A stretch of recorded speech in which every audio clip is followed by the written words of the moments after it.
Brought to you by Beacon Pharmaceuticals Limited.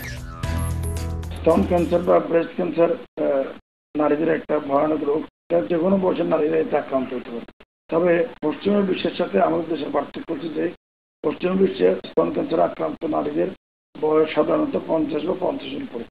আমাদের দেশে কিন্তু আশঙ্কাজনকভাবে যেটা দেখা যাচ্ছে, আমাদের যেসব মহিলারা ক্যান্সার আক্রান্ত হচ্ছেন তাদের অধিকাংশ বয়স 50-এর নিচে। আমরা যদি আরো সঠিকভাবে বলি, 25 থেকে 45-এর মধ্যে একটা প্রায় 40 থেকে 50 ভাগ রোগী হচ্ছে আমাদের এই বয়সের মধ্যে। সেই কারণে আমাদের স্তন ক্যান্সার যেসব মহিলাদের আক্রান্ত হচ্ছে তাদের চারিত্রিক বৈশিষ্ট্য পশ্চিমা বিশ্বের মতো না, এবং কম বয়সে আক্রান্ত হওয়ার কারণে তারা ওই সময়টা তাদের জন্য কর্মক্ষম সময়, যে সময় তারা কাজ করে তার পরিবারকে, সমাজকে, রাষ্ট্রকে সহায়তা করতে পারছেন, ওই সময় ওনারা ক্যান্সার আক্রান্ত হচ্ছেন। তারপরে উনি নিজে যেমন আক্রান্ত হচ্ছেন, পরিবার, সমাজ, সর্বোপরি রাষ্ট্র আক্রান্ত হচ্ছে, এবং তাদের কর্মক্ষমতা কমে যাওয়ার কারণে রাষ্ট্র জাতীয় উন্নয়ন কর্মসূচি ব্যাহত হচ্ছে।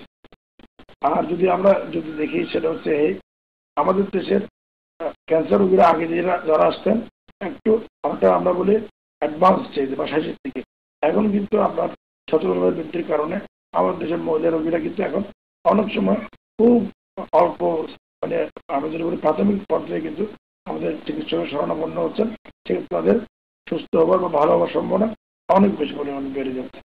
আর এছাড়াও বর্তমানে আমরা যেটা বলতে পারি, আমাদের প্রান্তিক পর্যায়ে সরকারের বিভিন্ন কর্মকাণ্ডের কারণে ক্যান্সার চিকিৎসার সুবিধা অনেক বৃদ্ধি পেয়েছে। যেমন আমাদের চট্টগ্রাম মেডিকেল কলেজ হাসপাতাল, যেটি নোয়াখালী থেকে টেকনাফ পর্যন্ত একমাত্র ক্যান্সার চিকিৎসার কেন্দ্র, এখানে কিন্তু আপনার স্তন ক্যান্সার চিকিৎসার সব রকম ব্যবস্থা কিন্তু এখন এই মুহূর্তে অ্যাভেলেবল বলতে পারেন। আপনি আগে দেখেন আমাদের অনেক সার্জন ছিল না, সার্জনরা আছেন, আরো অন্যান্য ভালো ভালো সার্জনরা আছেন।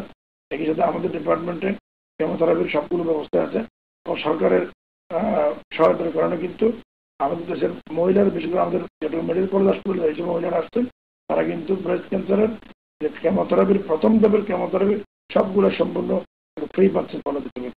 এরপর রেডিওথেরাপির ব্যবস্থা আছে, আমাদের এখানে স্ক্রিনিং এর ব্যবস্থা আছে, সচেতনতা অনেক বৃদ্ধি পেয়েছে, এটা আমরা বলতে পারি।